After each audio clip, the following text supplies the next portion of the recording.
Bien, bonjour à tous. Donc on va continuer le cours de hier. Alors j'ai mis les slides là que je vous montre, elles sont sur la page du cours. Voilà, donc si vous voulez les récupérer, je les ai mis ce matin. Donc voilà, il y a les trucs ici, Lecture Slides, et vous récupérez le fichier que je suis en train de vous montrer. J'ai mis un peu de publicité aussi. Voilà, donc...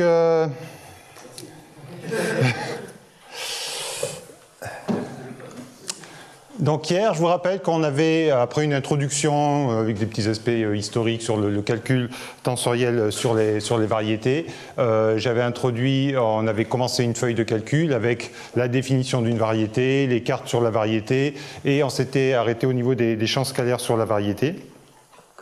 Donc reprenons, donc je vais aller à cet endroit-là, reprenons cette feuille de calcul. On avait presque fini, en fait, si vous vous rappelez bien. Simplement, on était en train de regarder comment on fait l'addition de champs scalaires, comment ça se passe, l'arithmétique des champs scalaires en interne. Enfin, donc, pour ça, on était allé jusqu'à la fin. Je vais faire un... Donc là, je reprends ma feuille de calcul dans le Jupyter. Je fais run all, hop. Là, elle exécute toutes les cellules. Ça, je vais mettre en plein temps, peut-être.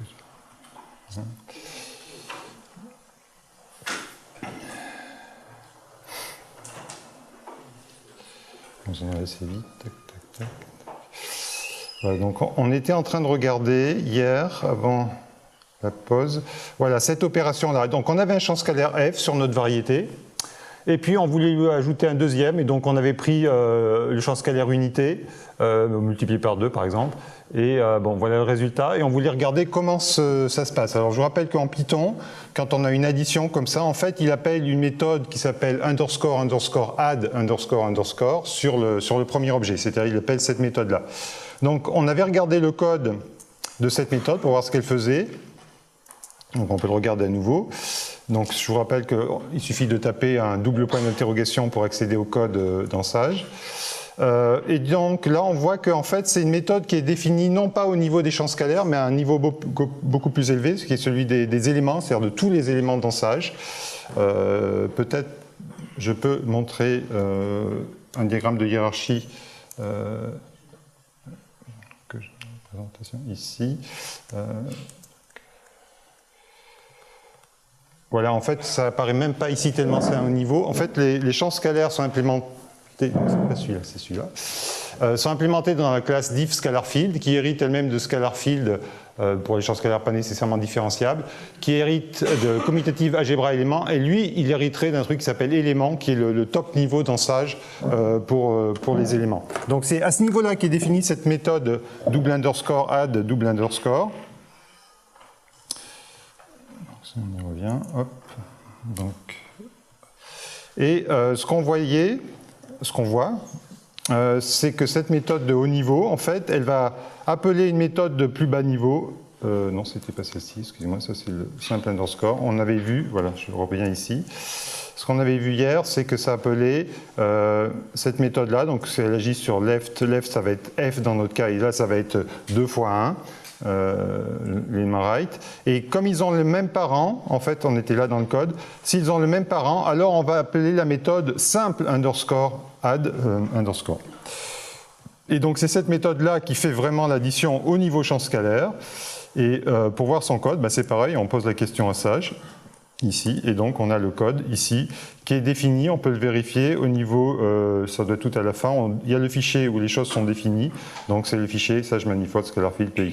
Ces fichiers entre parenthèses, si vous avez Sage d'installer sur votre ordinateur, vous avez également tous ces fichiers sources, hein, vous n'avez pas seulement le binaire, mais vous avez même dans les versions binaires, dites binaires, vous avez tous les fichiers sources dans l'arborescence Sage, donc vous pouvez éditer ce fichier, enfin le regarder, l'éditer même éventuellement. Alors ce que faisait cette méthode, c'était une boucle sur les cartes.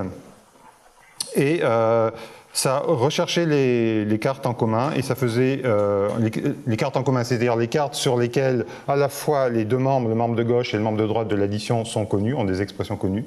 Éventuellement, cette méthode, elle sait faire des transformations en utilisant les fonctions de transition entre les cartes pour mettre à jour les expressions des champs scalaires dans les différentes cartes. Et ensuite, ce qu'elle fait, elle fait l'addition ici au niveau des expressions sur les cartes. Voilà. Donc, voilà, par exemple, cette méthode, quand on lui demande la méthode qui recherche les cartes communes, voilà, bien ici, voilà, on est passé dessus. Donc, elle trouve deux cartes, c'est nos deux cartes sur notre variété, qui est, je vous rappelle, la sphère, avec la carte liée aux coordonnées stéréographiques depuis le pôle Nord, qu'on appelait U, UXY, et la carte liée aux coordonnées stéréographiques depuis le pôle Sud, qu'on appelait V, X', Y'. Bon, je vous montre peut-être, on va passer sur le code de cette méthode, c'est assez trivial. Juste pour dire qu'elle sait faire des transformations. Et ensuite, donc, on se ramène à une édition sur les cartes. Donc, je vous rappelle peut-être que ce FU qui est là, on va regarder ce que c'est. FU, c'est cet objet-là. Donc c'est ce qu'on a appelé une chart function, c'est-à-dire c'est une représentation de la fonction sur une carte précise, en l'occurrence la première carte, et si je demande le code de l'addition pour cette fonction, donc là je vais directement au simple underscore pour voir le code interne, vraiment implémenté au niveau des fonctions, et bien ce qu'elle fait, donc là c'est la documentation, le code commence là, et bien ça va récupérer la méthode de calcul. Alors, ce qu'on appelle ici méthode de calcul, en fait c'est le moteur de calcul symbolique, donc typiquement PyNike ou bien SymPy par exemple. Et ça fait en fait ici, ça va faire l'addition ici, ça va la faire, donc ça va appeler l'opérateur d'addition du moteur de calcul en question. Donc là, on est au niveau où on ajoute deux expressions symboliques, deux expressions SymPy, deux expressions PyNike, voilà. Et on effectue également une simplification automatique du résultat avant de le retourner.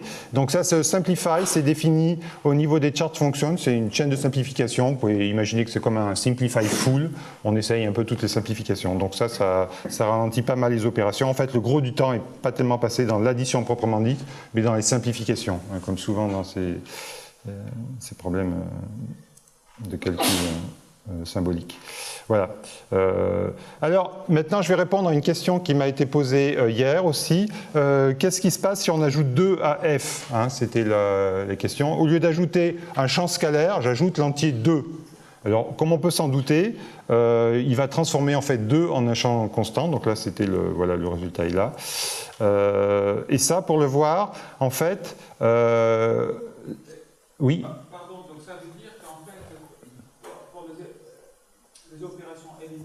Oui. Systématiquement. Ouais. Ce qui fait généralement pas très bon. On évite ça justement. Alors, de mon expérience, donc pour ces calculs-là, effectivement, c'est des calculs très simples. On est sur la sphère, on n'a que deux coordonnées, les formules sont toutes relativement simples. Pour les calculs qui m'intéressent moi, c'est-à-dire des calculs en relativité générale sur des tenseurs de Riemann, choses comme ça, de mon expérience, si on ne simplifie pas à chaque opération élémentaire, on a tout de suite ça, l'expression finale devient absolument énorme. Et là, il ne s'est plus simplifié, enfin il se perd dans des... Donc effectivement, d'un point de vue efficacité, c'est très mauvais de simplifier chaque fois, parce qu'on appelle tout l'arbre de simplification à chaque étape. Mais voilà, dans la pratique, je n'ai pas trouvé d'autre solution. Ce que j'aimerais bien implémenter maintenant, c'est un contrôle depuis l'utilisateur, un contrôle du niveau de simplification. C'est-à-dire, par exemple, de dire simplifie à chaque étape élémentaire ou simplifie que le résultat final, ou voilà, qu'on puisse avoir un contrôle en tant qu'utilisateur. Mais effectivement, ça rend les choses très lentes de simplifier à chaque étape. Et donc, la raison pour laquelle il s'est additionné 2 à un champ scalaire, c'est parce qu'il sait convertir 2 en un objet de l'algèbre. Vous voyez, je vous rappelle, CM, c'est l'algèbre des champs scalaires sur la variété. Et donc, si je lui demande CM de 2, il ne bronche pas, il répond quelque chose, et voilà, ben, il répond que c'est le champ constant 2. Et donc, en fait, c'est parce que le parent de 2, ce nombre 2, c'est l'anneau des entiers naturels. Et en fait, il sait faire une coercion, ce qu'on appelle en sage une coercition, pardon, en français, depuis les antinaturels vers l'algèbre scalaire. Alors, coercition, ça veut dire c'est une conversion implicite, c'est-à-dire que l'utilisateur n'a pas besoin de la demander. Si le système de calcul en a besoin à un moment donné, il va effectuer cette conversion, parce que c'est une conversion qui n'est pas ambiguë, il n'y a pas de choix humain à faire. Hein, là, on pourrait se dire, remarquez, bon, c'est peut-être une convention, on a décidé que l'entier 2, si on voulait le convertir en un champ scalaire, c'était le champ constant 2, mais on ne voit pas très bien ce que ça aurait pu être d'autre, donc je pense que c'est relativement non ambigu. Donc, il fait la conversion pour vous, et voilà. Donc, il a une fonction de conversion depuis l'anneau des entiers, vers l'algèbre des champs scalaires. Voilà, donc ça termine la partie sur les champs scalaires, et maintenant, on va passer vraiment au calcul tensoriel proprement dit. En commençant par les vecteurs. Donc voilà. Donc je reviens à la présentation. Hop. Voilà, donc on arrive au champ de vecteurs. Et non, c'est pas celui-là, c'est celui-là. Voilà. Donc on va commencer par les vecteurs tangents hein, sur la variété. Je vous rappelle ici juste la définition d'un vecteur tangent. C'est une dérivation en fait. Donc ça va des champs scalaires vers le corps de base. Je vous rappelle que dans la pratique, ici, ça sera souvent R ou C. Donc si on prend deux champs scalaires, eh bien en un point, voilà, la dérivation du produit, c'est d'obéir à la règle de Leibniz. Voilà. Donc ça, c'est une définition bête des vecteurs tangents. Alors,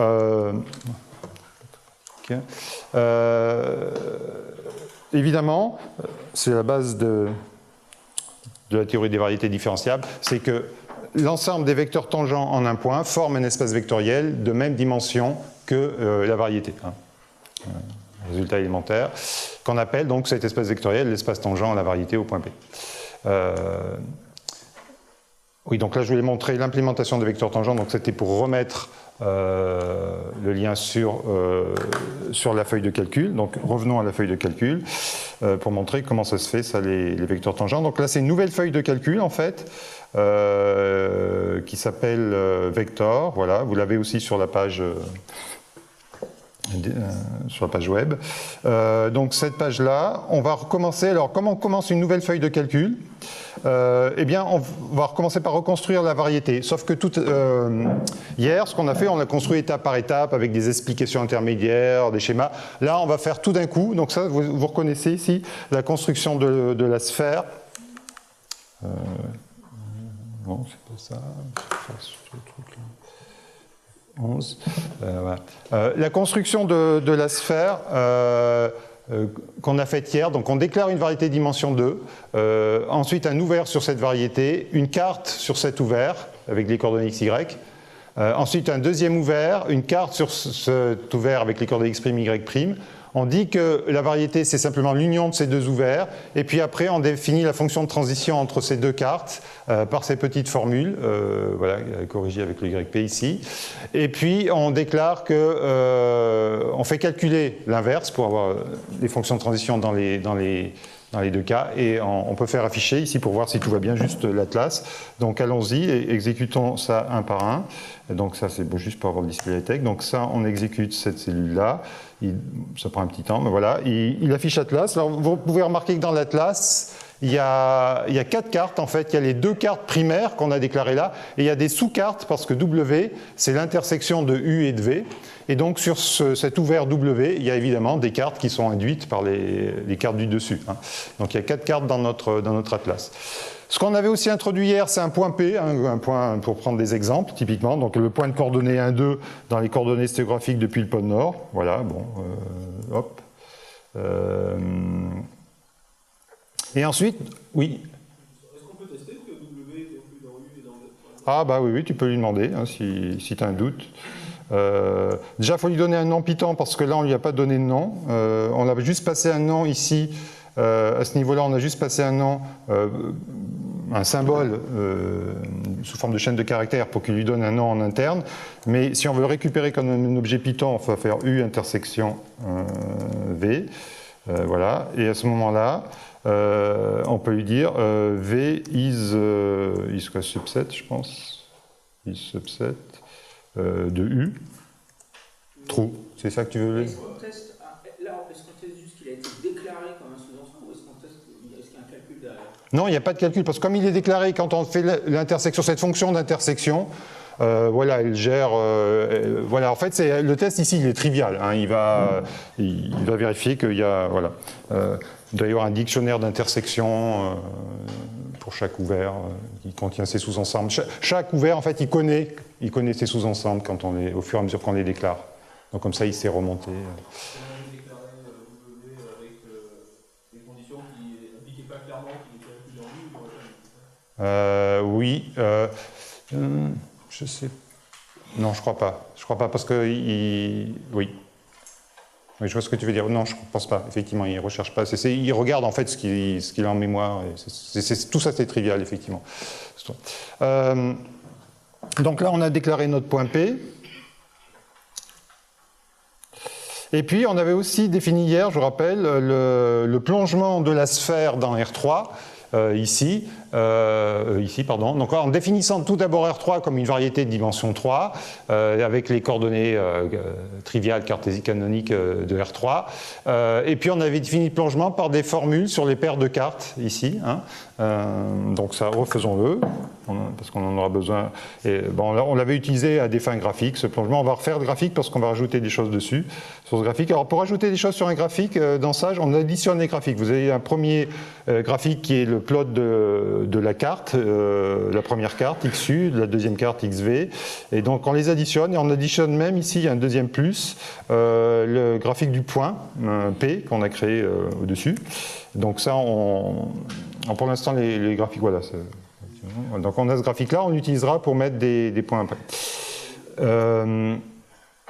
On avait aussi évidemment créé hier, on s'en est même servi tout à l'heure, le champ scalaire F, hein. Voilà, et puis là on récupère simplement l'algèbre des sens scalaires pour lui donner un nom CM, voilà, parce qu'on va en avoir besoin par la suite.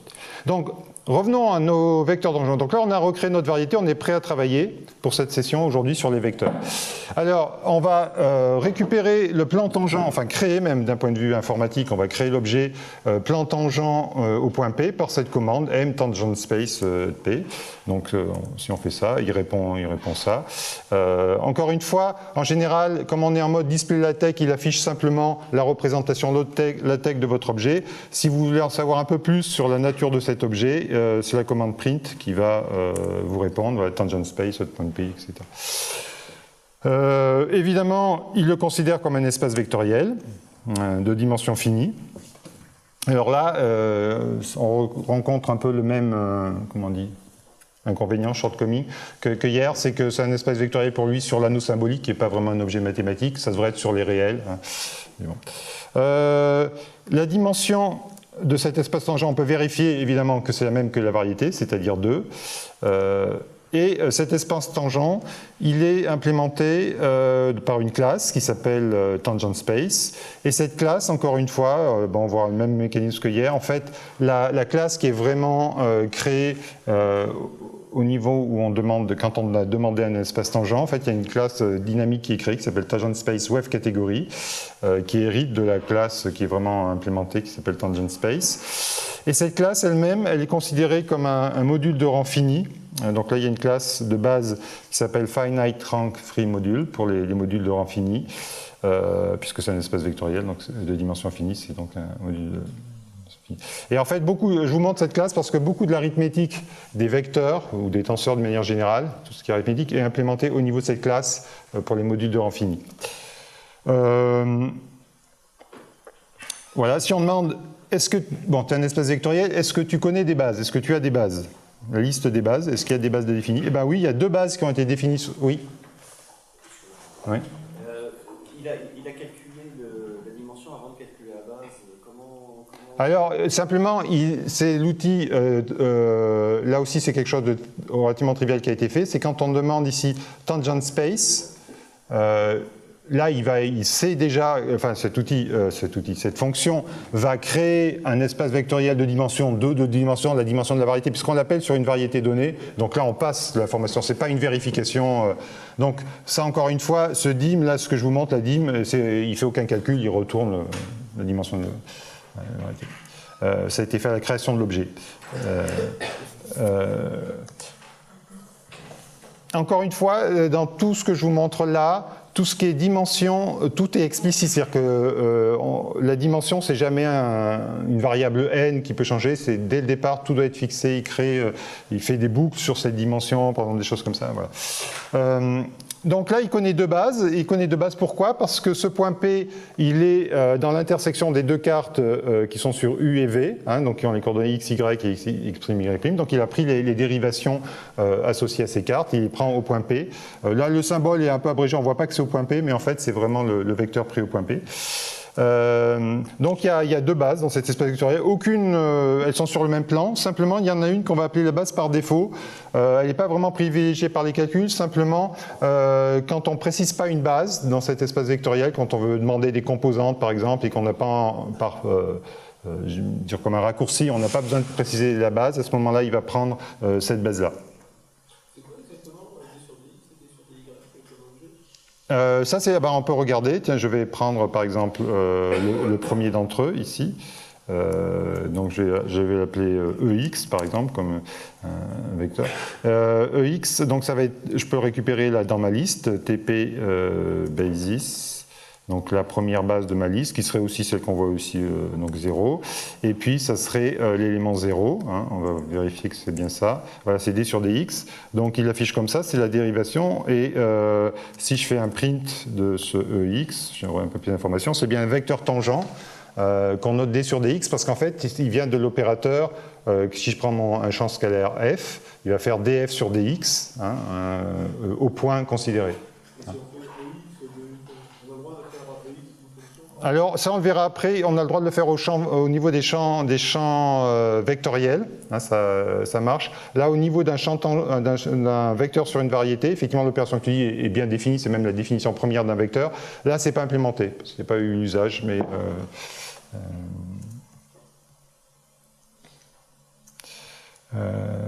voilà. Donc, là...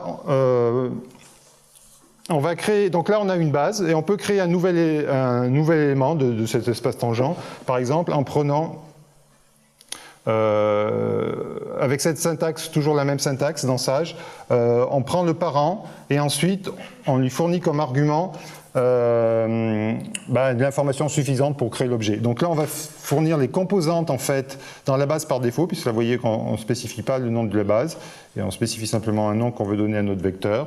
Donc si on fait ça, on a un vecteur tangent et si on l'affiche, voilà ce vecteur tangent, puisqu'on lui a passé comme composante moins 3 et 2, eh bien c'est le vecteur moins 3 d sur dx plus 2 d sur dy. Bon, et puis après on a des trivialités sur ce vecteur, qu'il est bien dans son parent, c'est bien l'espace tangent au point P. Voilà. Alors ce vecteur on peut le dessiner, et là c'est ce que je vous disais, on peut dessiner, on avait notre objet qui s'appelle graph, c'est l'objet qui est là, l'objet graphique ici, là. Et donc je peux lui ajouter le dessin de ce vecteur au point P. C'est où? Tac, tac, c'est là. Non, c'est là. Voilà, c'est là. Donc là, on ajoute le dessin. Alors pareil, ce dessin, on dit qu'il doit être fait par rapport à la carte des coordonnées cartésiennes de R3, x, y, z. Mais pour ça, il faut passer de la sphère vers R3. Donc on le fait via le plongement qu'on a appelé phi. Puis après, il y a des arguments graphiques, la couleur de la flèche, etc. Et donc ça, voilà, on a notre vecteur V qui apparaît voilà, au point P. On avait déjà dessiné le point P. Et donc c'est bien un vecteur qui apparaît au point P sur la sphère. Bon, c'est pas très intéressant. Voilà. Donc maintenant, on va passer au champ vectoriel. Donc ça, c'est pour juste un vecteur en un point. En fait, voilà. Tac. On va passer au champ vectoriel. Alors, on va revenir à ça. Voilà. Alors pour ça, on va introduire le fibré tangent. Donc je vous rappelle juste, pour fixer les notations essentiellement, les définitions. Donc du fibré tangent, on prend en fait l'union disjointe de tous les espaces tangents sur la variété. Et il y a un objet évidemment qui est très intéressant là-dedans, enfin qui est fondamental dans cette construction, c'est la projection sur la variété qui redonne le point donc depuis un élément. Alors les éléments souvent on les note comme ça comme une paire du point et du vecteur tangent qui est le non-point. Et ce truc-là, donc voilà. On peut montrer relativement facilement qu'en fait, cet objet-là, il hérite en quelque sorte de la structure de variété de M. Simplement, on va avoir une variété de dimension 2 fois plus grande sur le même corps topologique. Donc ça, c'est le fibré tangent, et ça permet de définir les vecteurs, les champs de vecteurs. Donc un champ de vecteurs, eh bien, c'est un inverse à droite de la projection, c'est-à-dire que en tout point de la variété, on associe un élément de l'espace tangent. Comme on le voit là, c'est un élément de l'espace tangent.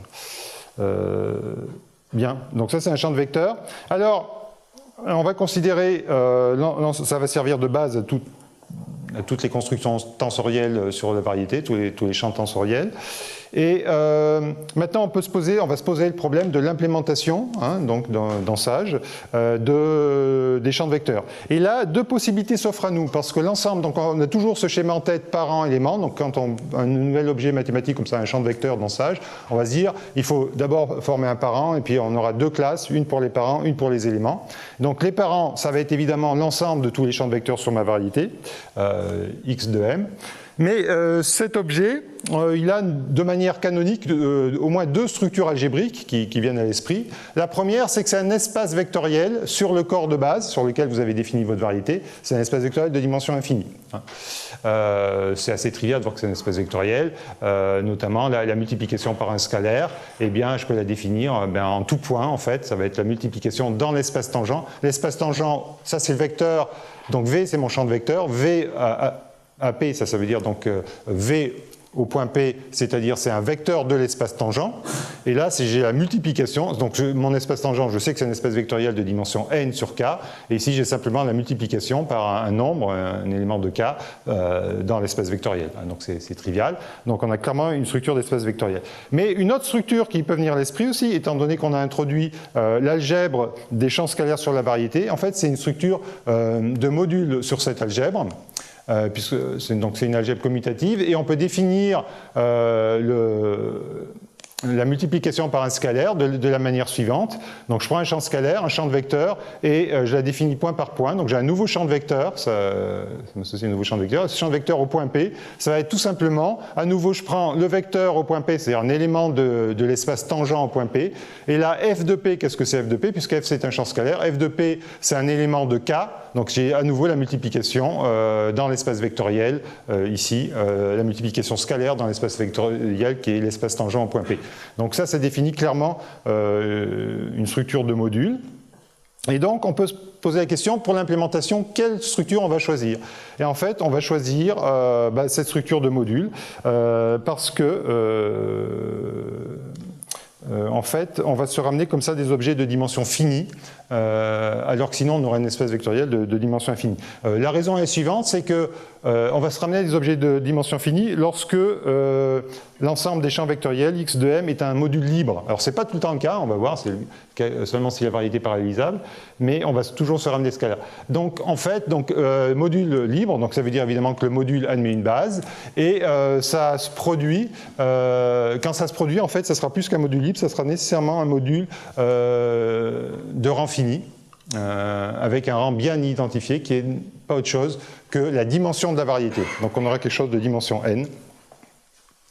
Alors, ça se produit, par définition, on pourrait dire, si la variété est parallélisable. Parallélisable, ça veut dire qu'en fait, il y a un champ de vecteurs, parce que si c'est un module libre, ça veut dire qu'il admet une base. Et une base, on peut l'appeler également champ de repère, puisque ça va définir un repère en chaque point. C'est-à-dire que, d'abord, ça va être une base. C'est-à-dire qu'étant donné tout vecteur dans l'ensemble des... Donc je prends un champ vectoriel quelconque, je le développe sur cette base. Donc j'ai ici une somme sur A, une convention de sommation sur les indices répétés. Donc ça va de 1 à n, il y a n composantes, puisque je suis le rang du module est n.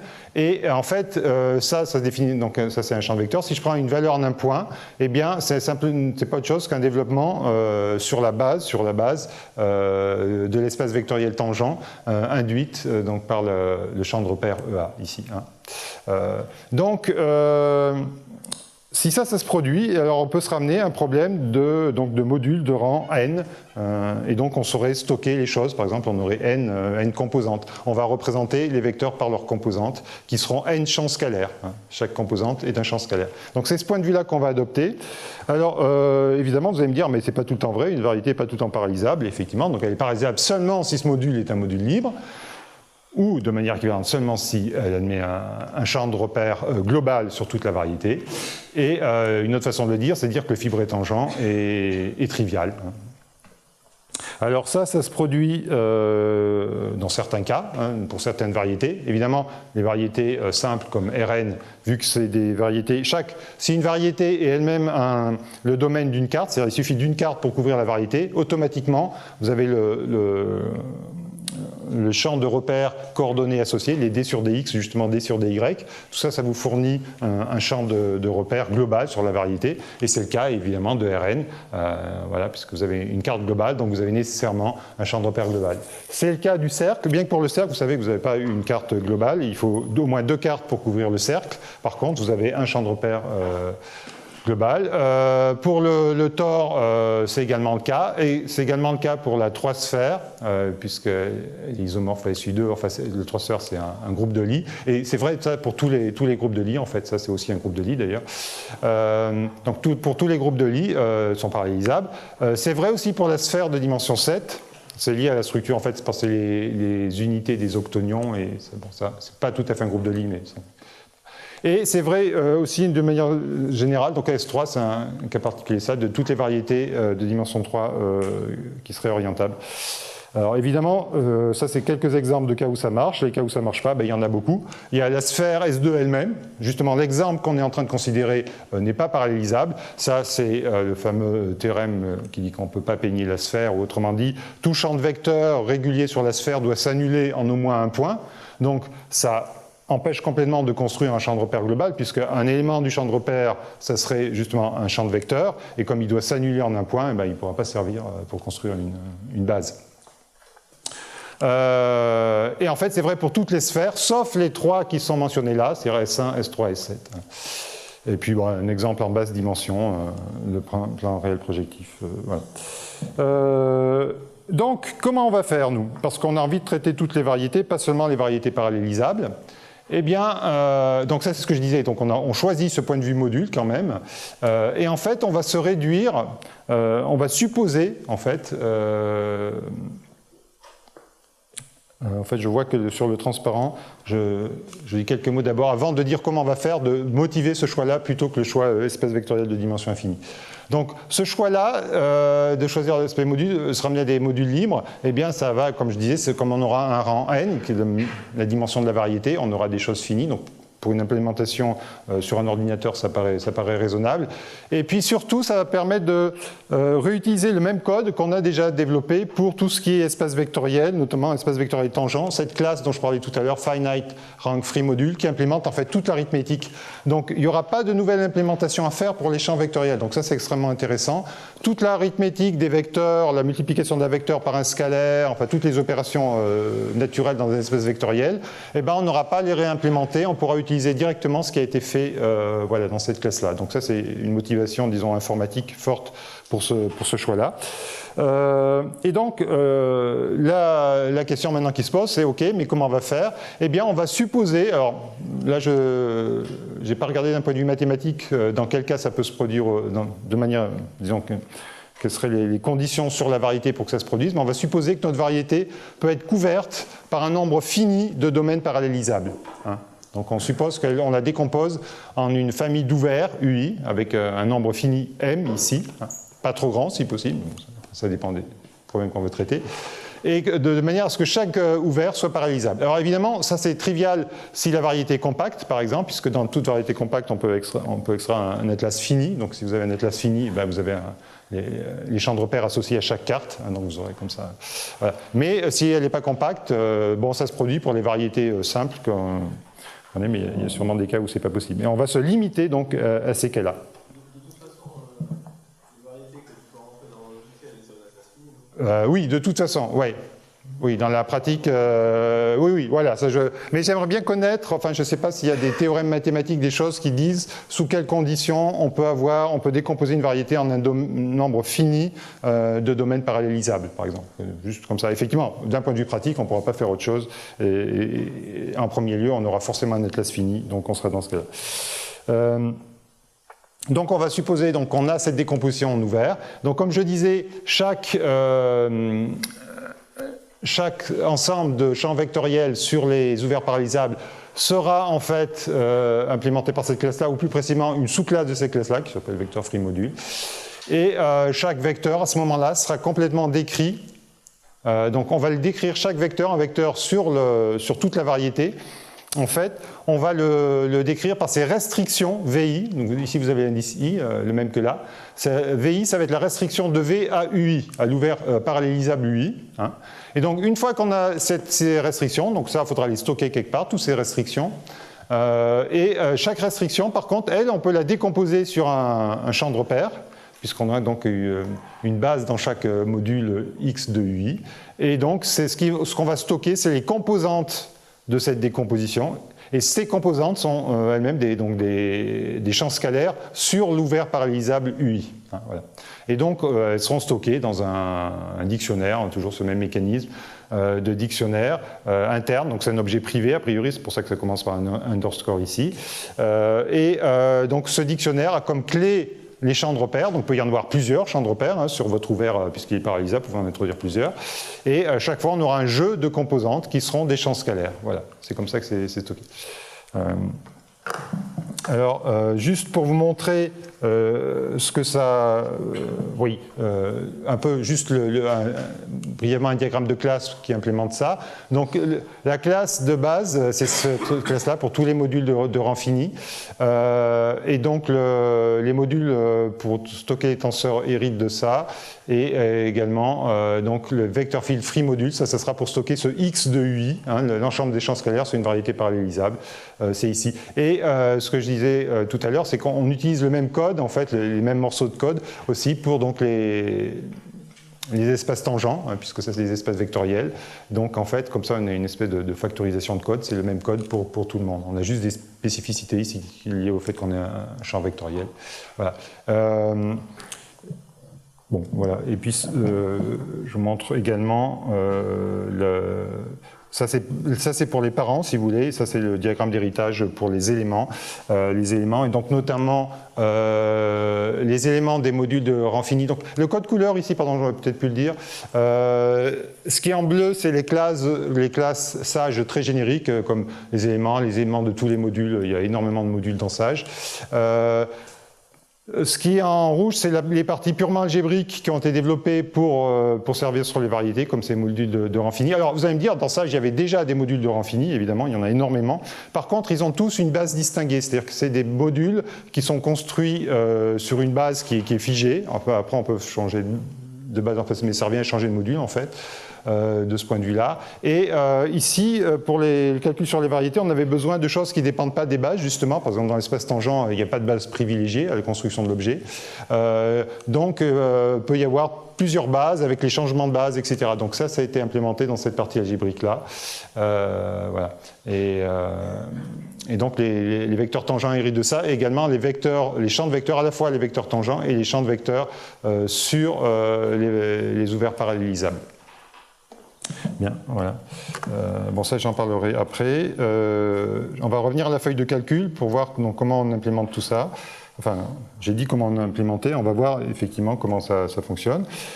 Donc, revenons à notre sphère. Donc, notre sphère, elle n'est pas parallélisable, hein, ok, mais on va donc quand même demander son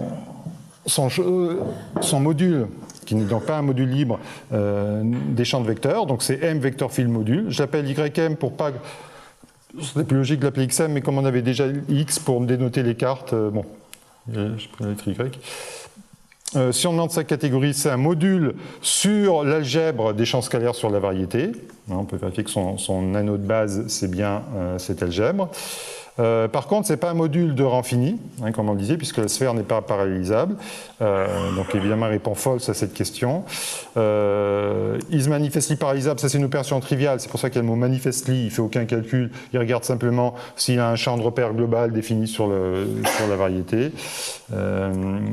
Et du coup, ça s'est implémenté par une classe qui s'appelle Vector Field Module, nouveau F catégorie. Bon, on peut savoir si une variété est parallélisable ou pas? Non, non, là il fait. Oh, c'est ce que je disais, c'est pour ça qu'il y a le mot manifestly. C'est parce que là il ne fait pas d'opération mathématique. Je pense que c'est un problème difficile. Enfin, je ne sais pas si. Voilà. Alors, maintenant, si on prend par contre le module des champs vectoriels sur l'ouvert U, qui est le domaine de la carte liée aux coordonnées stéréographiques depuis le pôle Nord, eh bien lui, par contre, c'est bien un module libre de rang fini. Son anneau de base, c'est évidemment l'ensemble des champs scalaires sur U. Et lui, il est manifestement parallélisable parce qu'il est manifestement un domaine de coordonnées, puisque c'est le domaine de la carte stéréographique. Voilà.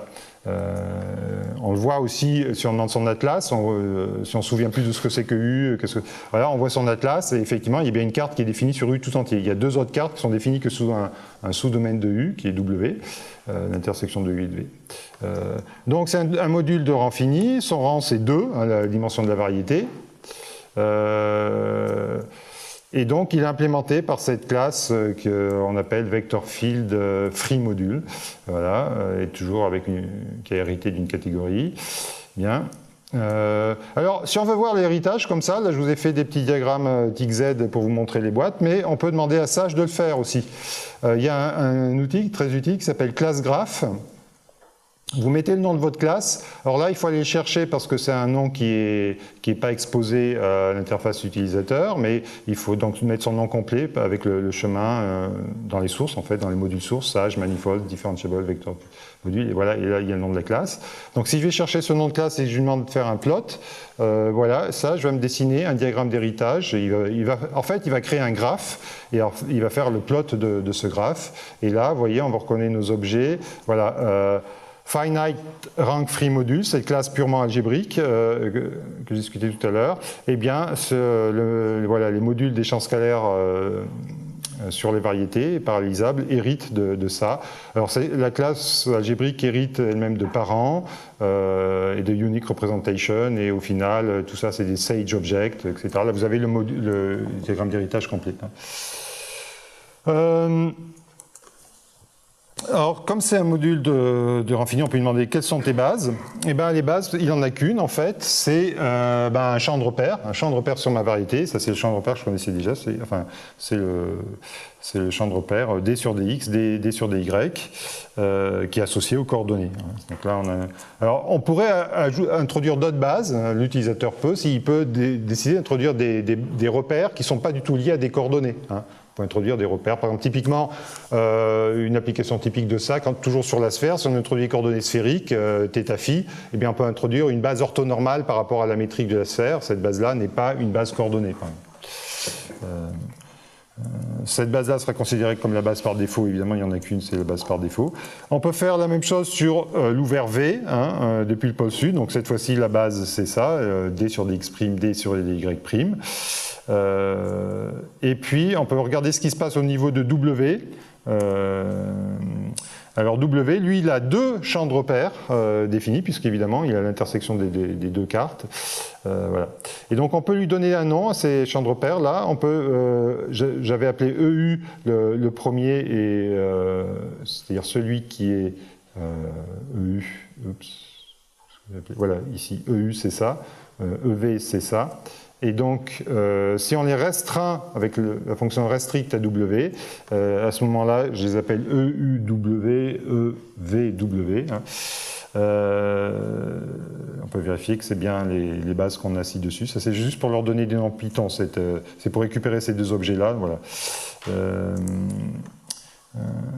Alors, non seulement il connaît ses bases, puisqu'il les a héritées des coordonnées, mais il connaît également les changements de base, ça c'est très important, les changements de repères, parce que ça va être utilisé dans les calculs, quand on va vouloir passer d'un jeu de composantes à un autre jeu de composantes. Ça arrive souvent dans la vraie vie, on a besoin de faire ça. Il les connaît parce qu'en fait, il les a calculés à partir de la matrice jacobienne. Si j'en récupère un, par exemple, cet objet, en fait, il appartient au groupe général linéaire du module. C'est un automorphisme dans ce module.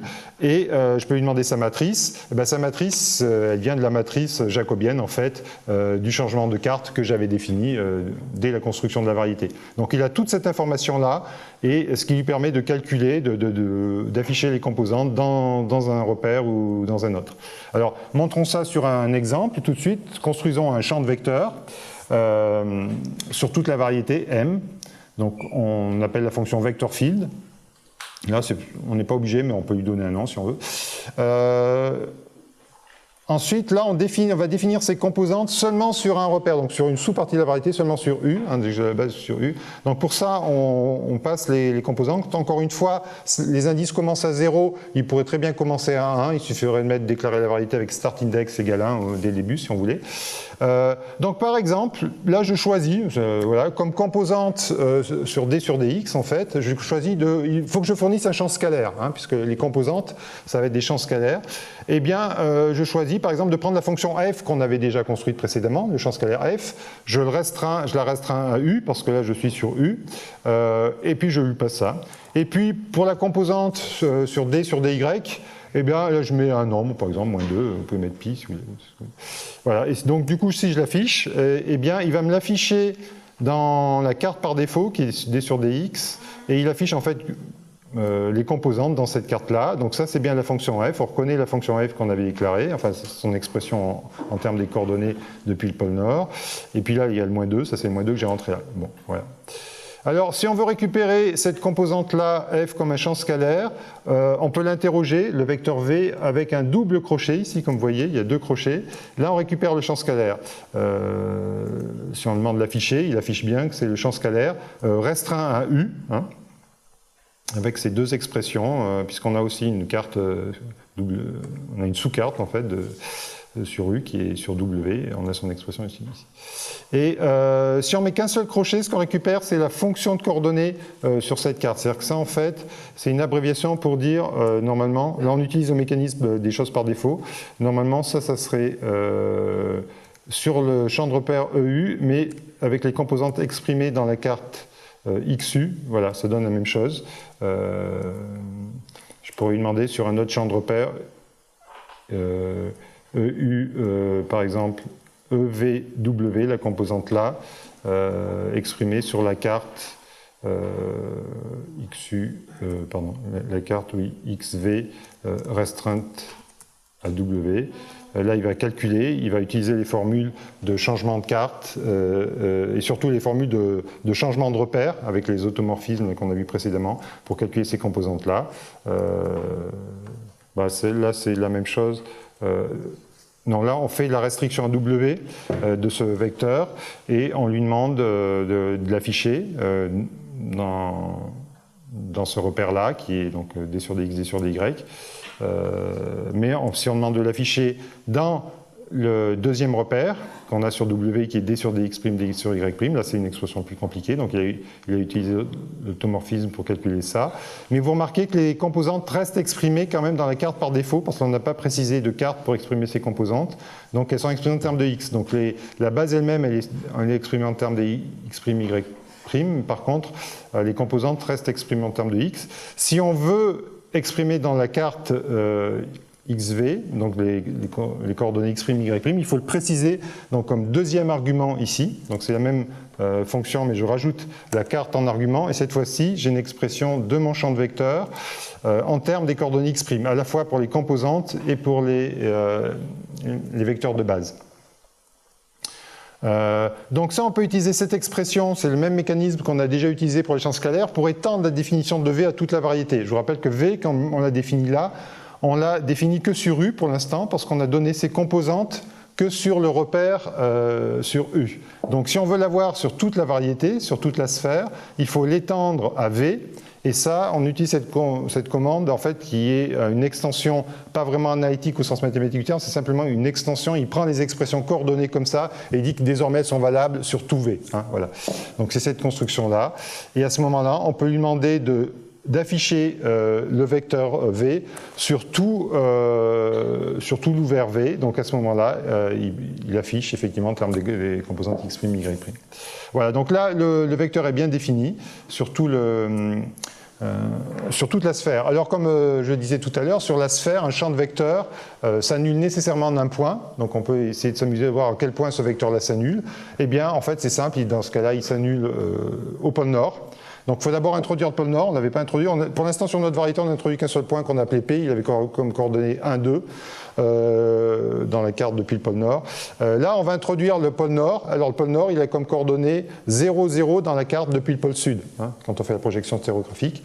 Donc c'est ce qu'on fait là, on introduit un point de coordonnée 0, 0 qu'on va appeler N comme Nord sur la carte depuis le pôle Sud. Si on avait un doute, est-ce que c'est bien le pôle Nord qu'on a introduit avec ces coordonnées-là? Bon, enfin, si on a en tête les coordonnées stéréographiques, il n'y a pas vraiment de doute, mais si on avait un doute, eh bien, on peut plonger la sphère dans R3, enfin prendre notre plongement phi, l'image du pôle Nord pour ce plongement, demander ces coordonnées dans R3, et on va vérifier que si on est bien au Nord, si on est bien au sommet de la sphère. Donc si je demande des coordonnées dans R3, c'est bien 0, 0, 1, donc j'ai bien le pôle Nord. Alors, pour vérifier que notre vecteur s'annule en ce point-là, eh bien, je vais prendre notre champ vectoriel, le champ vectoriel V, là qu'on a construit. N, il va prendre la valeur de ce champ vectoriel au point N, donc ça va être un vecteur de l'espace tangent en N. Okay. Ça, je peux peut-être le montrer au-dessus. V, N, si je demande ça, par exemple, le parent de ça, qu'est-ce que c'est? Ça va être l'espace tangent au pôle Nord. Hein. Et maintenant, si je le fais afficher, ce vecteur, eh ben, il m'affiche 0. Donc le vecteur s'annule bien ici au point Nord. Si je fais afficher en un autre point, par exemple au point P qu'on avait construit, le point de coordonnée 1, 2, eh bien, il ne vaut pas 0, il vaut un truc, 6e moins 2. Bien. Et alors ce champ de vecteur, je peux le dessiner. Hein, toujours on a des fonctions plot, donc je peux le dessiner. Alors tous les dessins se font en fonction d'une carte, hein, puisque ça va être la carte va donner les coordonnées des dessins, qui vont être prises comme des coordonnées cartésiennes, x, y, même si c'est du θ phi, quoi que ce soit, il va dessiner toujours comme ça. Après, là, on peut définir une carte qui va définir le domaine pour le dessin, c'est-à-dire sur quel il va échantillonner un domaine pour faire. Là, il veut dessiner un champ, donc il faut qu'il échantillonne quelque chose. Et donc, là, c'est la carte elle-même, mais ça pourrait être la carte qui va être bornée, en fait, justement bornée par ce max range égale 2, c'est-à-dire qu'on va être moins 2 à 2 et dans chaque coordonnée, puis un nombre de valeurs, puis après des arguments graphiques.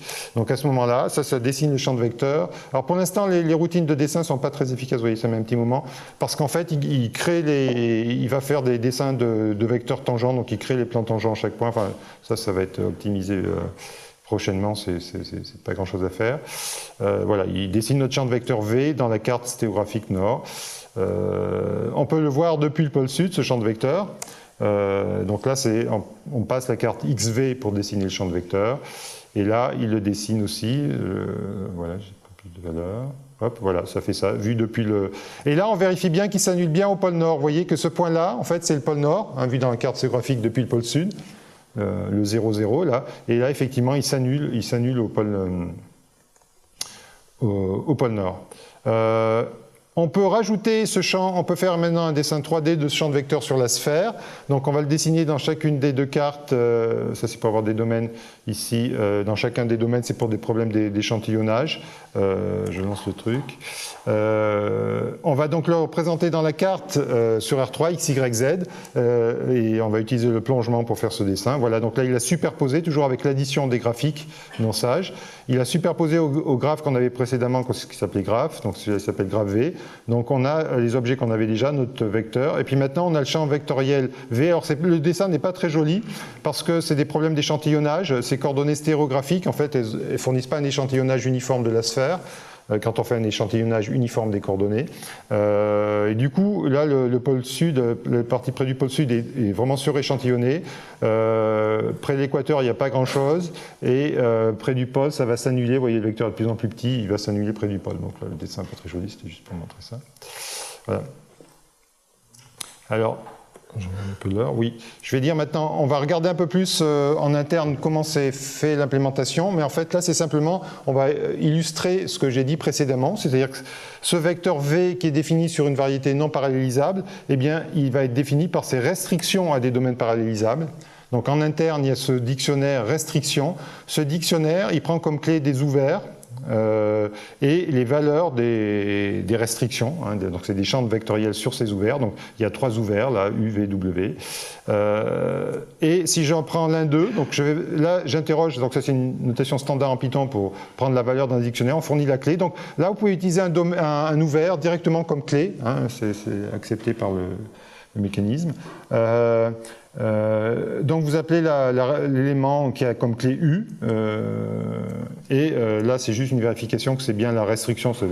Ça c'est là parce qu'on va en interne chercher au niveau du dictionnaire. L'utilisateur normalement devrait appeler que la fonction restrict U ici. Donc ça maintenant c'est un champ de vecteur. Si on demande ce que c'est d'ailleurs, on pourrait le faire afficher. Cette restriction, si je fais print VU.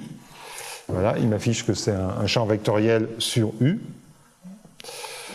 Maintenant, comme U est parallélisable, là je peux travailler au niveau des composantes. Donc l'information principale maintenant, ce n'est pas les restrictions de ce champ de vecteur, c'est ses composantes sur des repères. Et ça, c'est dans un dictionnaire à nouveau qui s'appelle components. Et là, il n'y a qu'un seul champ de repère. Donc la clé, c'est le champ de repère ici, donc la clé est là, il y a 2 points là, et là vous avez la valeur. Et la valeur, c'est un objet pour stocker des composantes, je ne vais pas entrer dans les détails, c'est un objet, typiquement ça stocke on pourrait dire des tableaux naïvement, mais en fait c'est un peu plus intelligent que ça peut stocker des composantes avec des symétries, par exemple comme ça va stocker, alors pour un vecteur c'est juste un tableau, hein, les composantes, mais pour des tenseurs de plus haut niveau, ça peut être des choses assez complexes, et c'est un objet qui va stocker en fait aussi sous forme de dictionnaire où les clés seront les indices pour les composantes non nulles et les indices de manière non redondante. C'est-à-dire s'il y a des symétries, il ne va pas stocker les 2 composantes qui peuvent se déduire l'une de l'autre par symétrie. Par contre, si je demande la restriction de mon champ de vecteur au domaine W, et si je demande les composantes de ça, là cette fois-ci j'en ai 2 parce que j'ai 2 champs de repère sur W, donc j'ai 2 clés ici, voilà, et j'ai 2 champs de repère. Donc on va faire un peu maintenant comme on avait fait pour les champs scalaires, on va regarder ce qui se passe au niveau de l'addition, de l'arithmétique, comment ça se fait concrètement. Donc là je vais additionner 2 champs de vecteurs, donc j'en ai déjà construit un que j'ai appelé V, et je pourrais en construire un deuxième pour additionner, mais là je vais prendre le même, je multiplie par F, ça j'ai le droit, hein, puisque je suis dans mon module, là c'est une opération complètement définie, j'ai un élément de l'anneau de base, F, et je multiplie par un élément du module, voilà, et donc normalement ça me fournit un nouveau, là il fait l'opération, ça me fournit un nouveau champ de vecteurs. Et alors si je veux comprendre ce qu'il a fait ici au moment de l'addition, je pourrais regarder aussi la multiplication aussi, mais ça, je vais regarder l'addition par exemple, et bien à nouveau, je lui pose la question, c'est quoi ce plus et ce plus, donc c'est quoi ce add en fait, hein. Donc là on va retomber, c'est pas une surprise, on va retomber au niveau de ce add qu'on a vu tout à l'heure pour les éléments, c'est-à-dire qu'on est à très haut niveau, là on est dans sage structure éléments, donc c'est pour tous les éléments, donc c'est le même bout de code qu'on a déjà vu pour les champs scalaires en fait, hein. Donc vous pouvez reconnaître ce code, c'était là, il y avait le if same parent, il va appeler le add simple underscore, donc ça c'est le même code. J'en profite pour montrer un truc que j'ai oublié de dire tout à l'heure quand on a fait champ scalaire. Je vous ai dit quand on a additionné 2, il a fait la coercion, il a converti le 2 de manière automatique en un champ scalaire. Et en fait, cette coercion, elle a été faite là parce que quand on a additionné 2 tout à l'heure, ça c'était false puisqu'ils n'avaient pas, 2 n'avaient pas le même parent que le champ scalaire. Donc il est passé à la ligne suivante. Il a vu que tous les 2 étaient des éléments de certaines structures. Et là, il a appelé le modèle de coercion de Sage. Et c'est là où il a fait la conversion du 2 en champ scalaire, c'était dans cette ligne-là. Voilà. Donc là, si on veut voir vraiment ce que fait l'addition, au niveau des champs vectoriels, on regarde ce qui se passe au niveau du simple underscore. Et donc là, on a un fichier cette fois-ci qui doit être implémenté au niveau des champs tensoriels. En fait, il utilise les mêmes codes que pour les champs tensoriels, puisque la classe champ vectoriel hérite de la classe générale champ tensoriel, vu qu'un champ vectoriel, c'est un tenseur de type 1, 0. Et donc là, ce qu'il fait, en fait, il va regarder ce qui se passe au niveau des restrictions. Donc c'est là où il utilise le fait qu'on n'est pas sur une variété parallélisable, donc il ne sait pas faire composante par composante, puisqu'il n'y a pas la notion de composante à ce niveau-là. Simplement, il fait une boucle sur les sous-domaines, et il va appeler l'addition sur les restrictions sur cette boucle. Et si les sous-domaines ne sont pas eux-mêmes parallélisables, ça va itérer, enfin ça va s'appeler, ça va être récursif cette procédure, jusqu'à ce qu'il arrive à des domaines où c'est parallélisable. Parce que là, il fera l'addition sur les composantes. Et donc ça, par exemple, ça serait ce qui se passe sur VU. Donc VU, je vais le remettre, VU, ça va être, je crois qu'on l'avait défini, mais je vais le redéfinir aussi pour clarté. V, on va restreindre V à U, donc à ce moment-là, on récupère un champ de vecteurs sur une variété parallélisable, et à ce moment-là, si je demande le add, lui, ça va être un autre code, lui, il va faire vraiment l'addition sur les composantes. Il va chercher une base commune aux deux vecteurs, c'est-à-dire une base où il sait, soit par le calcul, soit l'information est déjà connue, c'est-à-dire il connaît les composantes dans cette base, sinon il va faire des changements de base, il va essayer de faire des changements de base, et après il additionne les composantes dans cette base. Voilà, il va faire l'addition de ces composantes, qui sont des additions de tableaux, on va dire, ou des choses comme ça. Voilà. Bien. Voilà. Donc, voilà, donc ça montre un peu comment se fait l'addition. Maintenant, je vais vous montrer quelques autres opérations sur les champs vectoriels. La première, ça répond à une question qui était posée tout à l'heure. Est-ce que je peux faire agir normalement mathématiquement en un point d'une variété? Un vecteur tangent doit agir sur un champ scalaire. C'est la définition même d'un vecteur tangent. C'est une dérivation sur les champs scalaires. Donc en fait, ça, c'est implémenté au niveau vectoriel, au niveau champ, au niveau des champs vectoriels. C'est-à-dire que je peux faire agir un champ vectoriel sur un champ scalaire, donc je demande V de f, et là il calcule, il me répond V de f parce que c'est pas très explicite, il retourne simplement le LaTeX. Encore une fois, si je veux en savoir un peu plus sur cet objet, il demande de l'imprimer. Bien, c'est un champ scalaire. Et si je demande de l'afficher, en fait c'est la dérivation de f le long de V. Et donc c'est un champ scalaire, et ça a des composantes relativement compliquées, parce que les composantes de V et de F étaient déjà compliquées, donc il a fait des dérivations, des petites opérations. Voilà. Alors, donc ça c'était pour les champs de vecteurs. Maintenant, si on veut aborder l'aspect vraiment en calcul tensoriel, si on veut aller dans des tenseurs de valence plus élevés, je vais montrer quelques exemples. On peut commencer déjà par les formes linéaires. Donc on a vu les champs de vecteurs, quelque chose d'assez naturel qui arrive assez vite, c'est les formes linéaires, ou les informes, les champs de formes linéaires sur la variété. Et bien, une façon simple d'en construire une, c'est de prendre la différentielle du champ scalaire f par la fonction différentielle. Donc si on a ça, encore une fois, il retourne le LaTeX, c'est pas très intéressant. Mais voilà, print, c'est une informe qui a été définie sur ma variété. Donc c'est un objet de type tensoriel 0,1. Donc un objet purement covariant, si on veut. Alors que le champ de vecteur, par exemple, lui, c'est un objet tensoriel de type 1, 0. Et ce df, je pourrais le faire afficher, avant de construire autre chose. Si je lui fais un df display, qu'est-ce qu'il m'affiche? Il m'affiche df sur la base par défaut, en fait, donc qui est lié aux coordonnées stéréographiques nord. Et ici, vous voyez, là, il y a le dx dy, c'est une somme du dx et du y. Il a pris en fait les dérivés, là c'est df sur dx et là c'est df sur dy. Vous pourrez vérifier. Si je veux le voir depuis la base, depuis le pôle sud, il faut que je précise ici dans le display que je veux comme base EV, qui était la base depuis le pôle sud. Et là, à ce moment-là, j'ai une expression en fonction de dx' et dy' de ma différentielle. Cette différentielle, en tant qu'informe, elle agit sur les vecteurs. Je peux demander df de v. Ça doit me retourner en fait la même chose que la même chose. Ça doit être un champ scalaire. Print df de v. Et c'est la même chose que v agissant sur f. On peut vérifier, on peut lui demander de tester ça.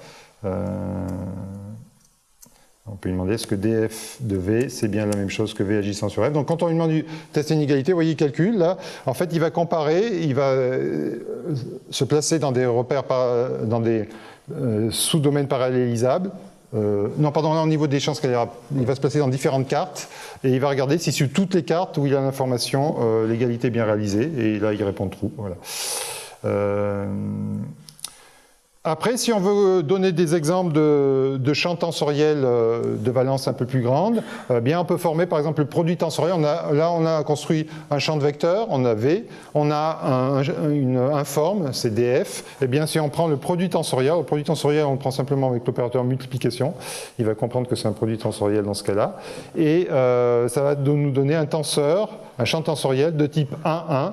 Hein, puisque, bon, sur la variété.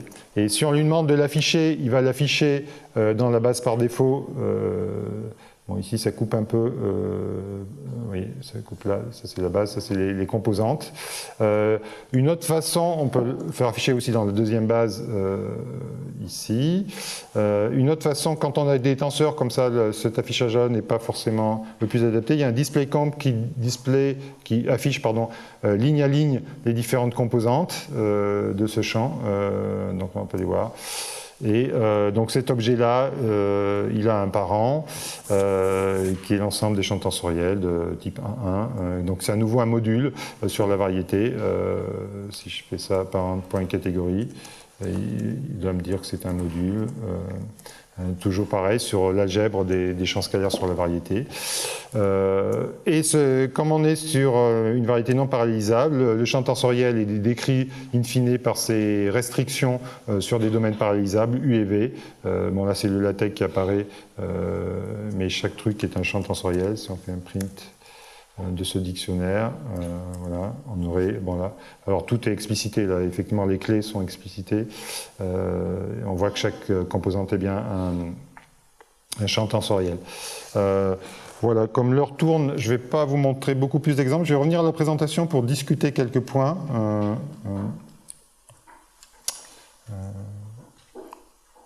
ne sais pas s'il y a des questions là, avant que je revienne à la présentation, peut-être. N'hésitez pas. Donc là, je voudrais vous montrer, après ça, je voulais vous montrer... Okay. Voilà. Un petit schéma qui fait un résumé un peu de ce que j'ai dit au niveau de comment sont stockés en interne les objets avec tous ces mécanismes de dictionnaire, là, sans arrêt. Donc en fait, sur ce schéma, on va partir d'un objet de plus haut niveau, un champ tensoriel défini sur une variété en quelque sorte. Comme j'ai dit, en général, la variété n'est pas parallélisable, donc la représentation fondamentale en interne de cet objet, c'est par ses restrictions sur des domaines parallélisables. Donc là, quand j'ai une boîte rouge, en fait, chaque boîte rouge ici est un dictionnaire, au sens Python du terme. Et là, vous avez le nom en rouge, le nom de ce dictionnaire en tant qu'attribut de la classe en question. Alors là, les clés, donc à gauche, donc ce qui est dans les boîtes jaunes, c'est les valeurs du dictionnaire. Et ce qui est à gauche de ces valeurs, c'est donc les clés du dictionnaire Python. Donc là, les clés, comme je disais, c'est les domaines parallélisables, domaine U1, U2, etc. Donc sur chaque domaine, en fait, on va stocker un objet qui est de type TensorField paral, parce que lui, il sait qu'il vit sur un domaine parallélisable. Donc c'est une sous-classe de TensorField, en fait. Et chaque tenseur va être décomposé sur des repères, ici. Hein. Et donc, qu'est-ce que c'est que ces objets-là? C'est TAB, ici, qui sont donc indicés, puisque c'est une décomposition sur des champs de repères. Donc, j'ai pris un exemple d'un tenseur de type 1,1, c'est pour ça qu'il y a juste ça, ici. Donc là, j'éclate, je montre ce que c'est que cet objet-là, et il y aurait la même chose ici, mais en fait, c'est comme un arbre, mais dont je montrerai que les branches de gauche, pardon, hein, chaque fois, tac, tac, tac, tac, toute cette hiérarchie ici. Et donc là, cet objet-là, bien ça va être des composantes, et ces composantes, en fait, les clés du dictionnaire des composantes, c'est les repères, les champs de repères. Il y en a autant que de champs de repères sur la variété. Voilà, et c'est cet objet de type composante qui en fait stocke de manière générale des choses indicées. Voilà, c'est une classe que je n'ai pas détaillée ici avec les symétries éventuellement de ces objets-là. Alors dans notre cas, chaque objet indicé, enfin quand on prend une valeur spécifique d'un indice, eh bien c'est un champ scalaire. Donc là on a un dictionnaire qui s'appelle comp en interne, bon, peu importe. Et ce qui est important, c'est que les clés c'est les indices, puisque c'est des objets indicés, les clés sont les indices. Donc chaque objet indicé est un champ scalaire, hein, puisqu'on a vu que les composantes étaient des champs scalaires. Et comme on l'a vu aussi hier, chaque champ scalaire est représenté par son expression coordonnée dans des cartes. Donc ça, c'était le dictionnaire express qu'on a vu hier. Donc là, chaque composante maintenant, un ici, c'est un champ scalaire, et elle s'exprime en termes d'une chart function en fonction des coordonnées explicites de cette carte-là. Dans une autre carte, ça serait une autre fonction de ces coordonnées-là. Et maintenant, ces représentations en coordonnées, c'est à nouveau un dictionnaire qui s'appelle aussi Express dans ce cas-là, mais sur de la classe Chart Function. Et ce dictionnaire, cette fois-ci, il est sur les méthodes utilisées, sur ce que j'ai appelé les moteurs de calcul symbolique. Donc le moteur, par défaut de Sage, qui repose sur le symbolic ring, qui est en fait Pynike et Maxima, un mélange de Pynike et Maxima, Maxima étant utilisé pour la partie simplification. Mais on peut utiliser également, comme j'ai montré hier, SymPy ici. Donc là, quand on est dans Sage, la classe de base s'appelle Expression, c'est les expressions symboliques. Ça, c'est basique, c'est la classe de SymPy de base pour tous les objets SymPy. En fait, c'est une sous-classe de ça en général. Et vous pouvez ajouter ici d'autres méthodes. Donc pour l'instant, ça, c'est les deux méthodes qui sont implémentées. Mais l'idée, c'est ici d'ajouter d'autres méthodes, par exemple Jack, FreeCAS, voilà, et d'autres méthodes symboliques, mais également des méthodes numériques. Donc, je montre ce diagramme pour insister que toute cette partie-là est indépendante en fait, de ce qu'on va utiliser pour faire le calcul. Par exemple, quand on faisait ces additions, qu'est-ce qu'on va utiliser pour l'addition? C'est vraiment défini ici. Donc là, ça pourrait très bien être une addition numérique. Vous pourrez avoir des objets qui seraient représentés non pas par des expressions symboliques, mais par leur valeur sur une grille de calcul. Vous avez calculé une variété, typiquement en espace-temps, en relativité numérique, sur un ordinateur. Ça, c'est stocké quelque part. Et vous voulez manipuler ces données de manière relativement agréable, c'est-à-dire en définissant des champs vectoriels, des champs tensoriels, etc., en faisant calculer des géodésiques, des choses comme ça.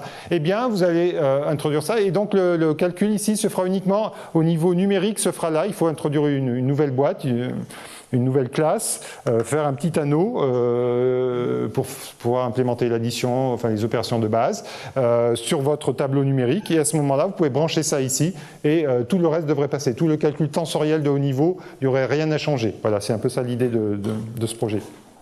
C'est quoi les opérations exactement?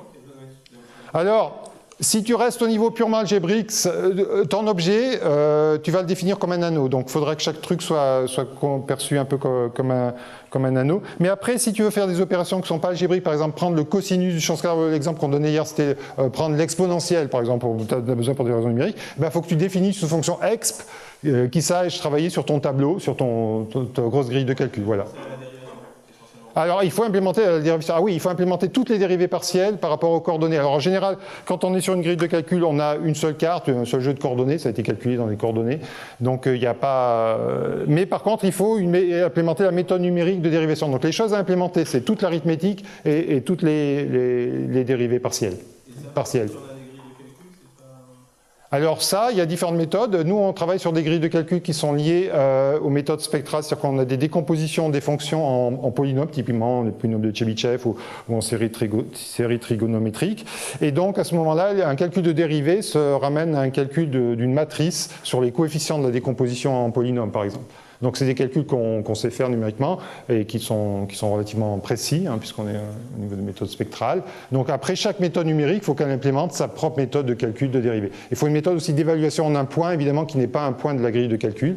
Donc, quand on a une décomposition en polynôme, eh bien, il suffit de prendre cette décomposition-là pour évaluer le champ au point donné. Pour une autre méthode, ça va peut-être passer par une interpolation entre les points de grille. Voilà, il faut implémenter ce genre de méthode pour pouvoir interroger. Mais normalement, tout ça devrait passer. Donc là, on va d'ici quelques temps faire des tests sur les méthodes qu'on développe dans notre groupe, ces méthodes spectrales, et ensuite ça pourrait être étendu à d'autres méthodes numériques. Alors pour les plots, ce ne serait pas une fois que tu as implémenté ça, tu utilises les mêmes routines de dessin, tout passera. Tout le reste passera parce qu'au final, il va appeler l'évaluation du champ en un point. Donc il faut que tu aies une fonction call quelque part d'implémenter. Donc il va faire donc dans le cas symbolique, ce que fait le call, il s'est fait une substitution du symbole par la valeur numérique qu'on a passée, les coordonnées du point, des choses comme ça. Dans le cas numérique, il faudra qu'il comprenne qu'on l'appelle en ce point-là. Voilà, c'est à toi d'implémenter au niveau de la méthode numérique de la grille de calcul. Là c'est, oui, effectivement, le plot est fait, enfin, in fine, ça sera du matplotlib ou tout ça, mais je veux dire, la routine de plot, elle va, si tu as implémenté ici, au niveau de ta méthode, quelque chose qui s'est évalué en un point donné, ça passera dans le plot. Il n'y aura pas besoin de changer quelque chose de plot. Voilà, c'est tout. Oui. Et pour rebondir un peu sur ce que vous avez, si côté symbolique, Oui. est-ce qu'en pratique, les expressions, les exemples intéressants, c'est des expressions symboliques assez arbitraires, ou est-ce que ça vit dans une classe d'expressions symboliques, je ne sais pas, on aura fraction rationnelle? Pour l'instant, non, c'est très arbitraire, mais on peut imaginer, ici, restreindre, effectivement, avoir un truc purement de polynôme, ou c'est ça que... Oui, pardon. Dans les exemples de la vraie vie, est-ce que c'est pertinent de se restreindre dans une sous-classe des expressions? Alors, pas pour les exemples que je manipule moi, qui viennent de la relativité générale, où en général, il y a des mélanges de fonctions. Alors, souvent, par exemple, il y a des racines carrées, il y a des fonctions trigonométriques, des arctangents, des choses comme ça. Donc là, c'est relativement du symbolique général. Après, il y a peut-être des applications pour lesquelles ce serait plus pertinent de se restreindre à une sous-classe du symbolique. Effectivement, je n'ai pas de...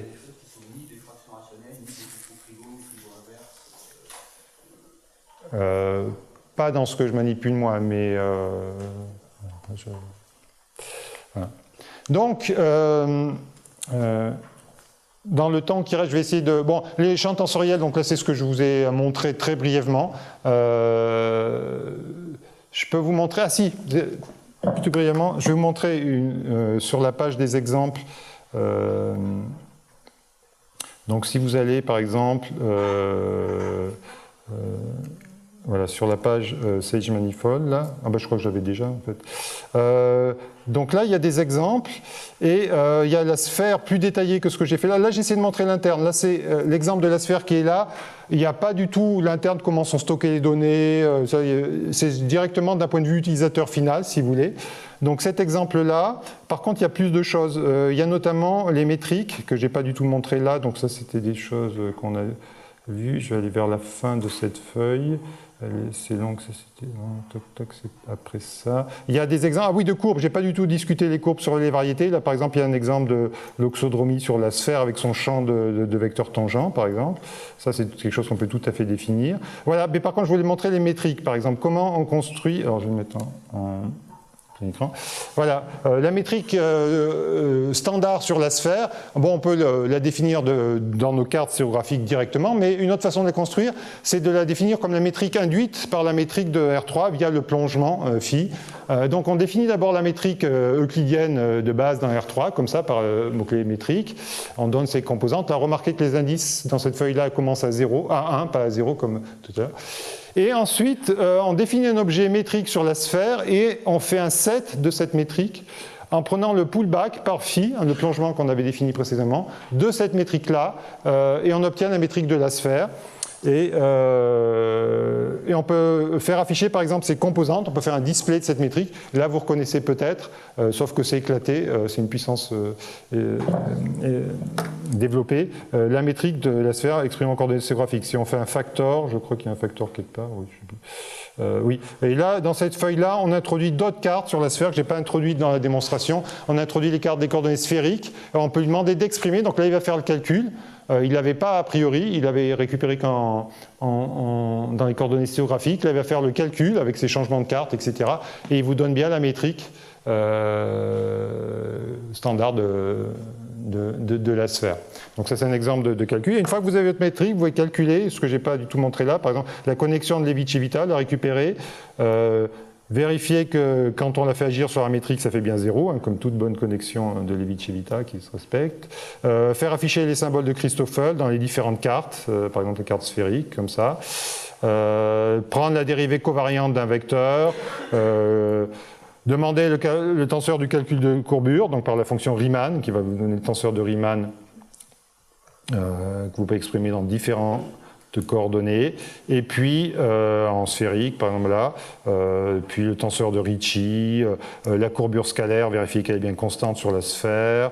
Ça, c'est une identité triviale. Par exemple, cette identité-là, le tenseur de Riemann sur la sphère se déduit complètement de la courbure scalaire puisqu'on a une variété de dimension 2 par cette formule-là. Et voilà une façon de la vérifier, cette formule. Et Qu'est-ce qu'il y a d'autre? Après, il y avait quelques exemples de calcul, oui, faire apparaître la forme de volume, ou plutôt de surface dans ce cas-là, l'élément d'air, qui s'appelle volume forme, qui est une 2 formes sur la sphère, etc. Puis on peut faire des calculs, prendre la dérive. Voilà, c'est un calcul trivial, on demande la dérive extérieure de cette 2 formes, évidemment c'est une 3 formes sur la sphère, ça va être 0, mais sur des. Voilà, il y a tout le calcul extérieur. Voilà, c'était pour montrer d'autres exemples de calculs que je n'ai pas eu le temps d'aborder ici. Maintenant, j'en arrive. Donc, cette feuille-là que tu viens de nous montrer, elle est accessible? Elle est accessible complètement. C'est-à-dire que quand vous allez dans l'exemple là, vous cliquez sur cet exemple-là, c'est la sphère. Ce que vous allez tomber, en fait, même si ça, je n'ai pas installé sur votre machine, vous tombez sur un outil qui s'appelle le Jupyter NB Viewer, qui va charger le fichier IPython, enfin le fichier Jupyter, et qui va l'afficher pour vous. Donc il va chercher, en fait, là on voit, il va le chercher sur un GitHub, il est stocké quelque part sur un GitHub, machin truc, bon, avec un nom compliqué. Et il vous l'affiche dans le navigateur. Donc c'est une feuille complètement passive. Si vous voulez récupérer cette feuille pour la faire tourner sur votre ordinateur ou sur Cocalc, par exemple, sur quelque part, vous cliquez sur le download qui est là, et voilà, vous avez la feuille là, il faut la sauver dans un fichier. Et à ce moment-là, vous pouvez la faire tourner. Là, ce qui n'est pas passif, c'est les graphiques 3D, ça fonctionne, c'est-à-dire que là, vous pouvez faire tourner, puisque ça, c'est du WebGL, c'est sur votre ordi que ça se passe, et donc ça, vous pouvez le faire tourner. Mais tout le reste est complètement passif dans ces exemples. Donc il y a d'autres petits exemples, il y a la surface de Boy, par exemple, des choses comme ça, avec RP2, là, il y a des exemples hyperboliques, il y a des petits exemples en basse dimension, bon, il y a beaucoup d'exemples sur ces... Voilà, donc j'en arrive maintenant à la conclusion. Non, ça c'était pas la conclusion, c'était plutôt l'introduction. Hop, on va aller vraiment à la conclusion. Voilà. Donc, pour résumer, donc, je vous ai montré quelques détails d'implémentation. Tout ça, donc, c'est implémenté par... c'est que du Python, c'est cette partie-là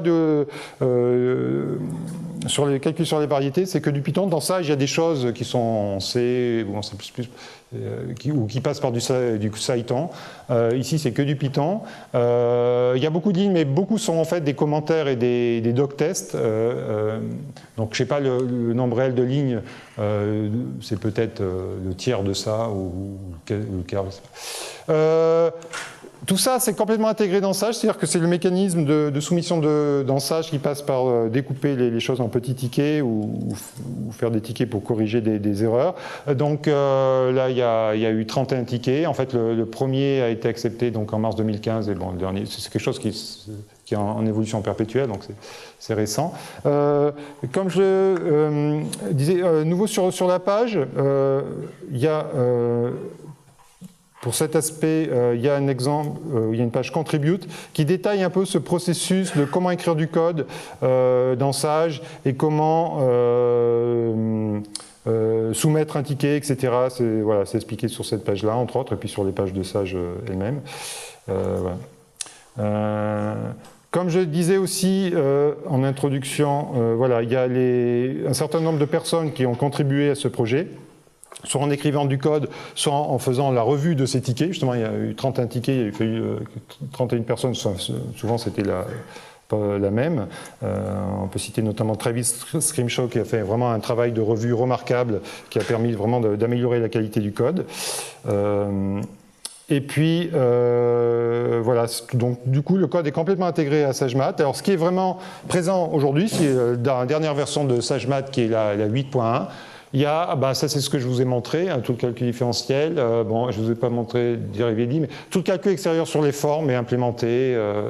Sur les multivecteurs, c'est les tenseurs contravariants complètement antisymétriques. Bon, tout ce qui est connexion, le calcul du géodésique, je ne vous ai pas montré, ça a été implémenté récemment, c'est-à-dire que maintenant, si vous pouvez donner un vecteur tangent, un point initial, et lui demander, si vous avez une métrique, quelle est la géodésique, donc qui a ça comme condition initiale, il va calculer numériquement pour vous en utilisant la GSL. Bon, ça j'ai montré un peu. Il y a une partie parallélisée, enfin tout ce qui est calcul tensoriel est paralysé au niveau des composantes. En multiprocessing. Mais par contre, ce qu'il n'y a pas encore, c'est d'autres moteurs symboliques qu'on peut ajouter, voire des moteurs numériques. Il y a la géométrie extrinsèque, c'est-à-dire sur les sous-variétés. Les calculs d'intégrales, c'est pas implémenté. Il faudra améliorer les sorties graphiques, c'est assez rudimentaire ce qu'il y a tout de suite. Et puis après, on peut imaginer vraiment des extensions, par exemple des formes symplectiques, les fibrés ne sont pas introduits, les spinners, etc. Cette partie-là qu'on pourrait mettre là, d'ailleurs, la connexion avec le numérique, explorer des grilles de calcul avec Sage comme outil de haut niveau pour explorer des résultats de simulation numérique. Voilà. Donc, juste si tout le monde est dans l'esprit complètement open source, je pense qu'il anime tous les participants de cette école, tout le monde est bienvenu pour contribuer. Alors, contribuer, ça veut dire simplement, pas forcément écrire du code, ça veut dire par exemple fournir des feuilles d'exemple. Si vous utilisez ça pour un exemple, pour votre travail ou pour un cours, pour illustrer un cours, par exemple des élémentaires, si vous avez une belle feuille de calcul intéressante, n'hésitez pas à la soumettre. On la mettra, il y a une page aussi qui s'appelle Galerie, pour mettre des feuilles de calcul. Voilà, ça peut être intéressant. Écrire aussi de la documentation et vous consulter. Voilà. Et voilà, je crois que j'arrive au bout de la présentation, donc je vous remercie de votre attention et s'il y a des questions.